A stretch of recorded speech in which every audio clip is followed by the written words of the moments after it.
He's with us every Wednesday. Let's check in now with TBD editor Erik Wemple for his media hits and misses for the week. Hey, thanks for the toss, Mike. Well, a little off balance here without my mojo today, Mike. What's this anyway? Let's get right into the pile. This is mid to late afternoon cable TV. We like to start off on the Frio side, so let's start off with Slate Magazine. Now look at this piece. Do I smell a drama dash? I think I do. How an ecology app for sharing nature photos built a community dash and became a business. That's a drama dash, people. Not so good.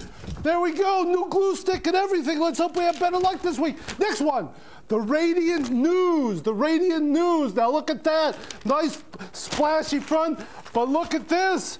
Dealing with her natural hair, the price of African-American women's hair and beauty. Here's a sentence. Like any African-American woman who struggles with her hair, Mbaka finds it hard to deal with her hair. I'll do that again. Like any African-American woman who struggles with her hair, Mbaka finds it hard to deal with her hair. Well, that's repetitive. That's a repetitive Frio.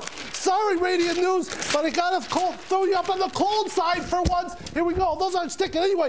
The Beacon, what a beautiful publication for people over 50. Look at those guys on the front looking handsome and accurate. Oh, Bob Ryan, Doug Hill on the cover of the Beacon. That's a big day. Oh, no conflict of interest to disclose there. Next one, the Cumberland Times News. 183 miles out on the towpath. Anyway, this is a fine regional newspaper, as evidenced by this story.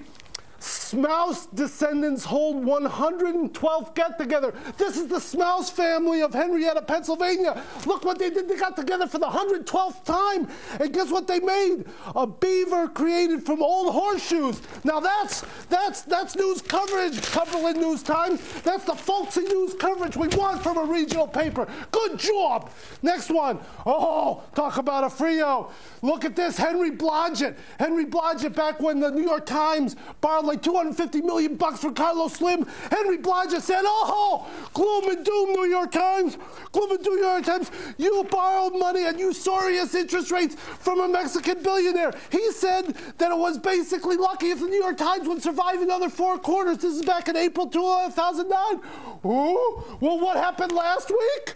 New York Times to repay Carlos Slim 3 years early. Oh, New York Times picks it up. Recovering. That's a Frio for Henry Blodgett, but a Fuego for the New York Times. Good job, New York Times. Way to bring in the revenue on the digital side. Next one. Journal, American Family Association, Bonded in the Brain, talks about how new evidence or new science basically upholds the biblical view of sex. Oh, what does that mean? Well, here, look, listen to this. Newsflash. Tender glances, holding hands, hugging, and other romantic gestures release dopamine. Dopamine, I gotta get some more of that stuff. Let me tell my wife about that.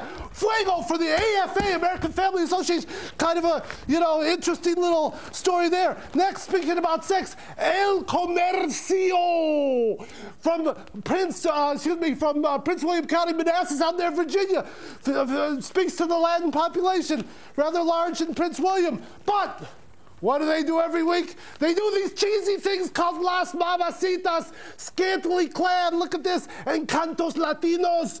Look at this, Las Mamacitas. This is sexist objectification in a Latino publication. I don't like it.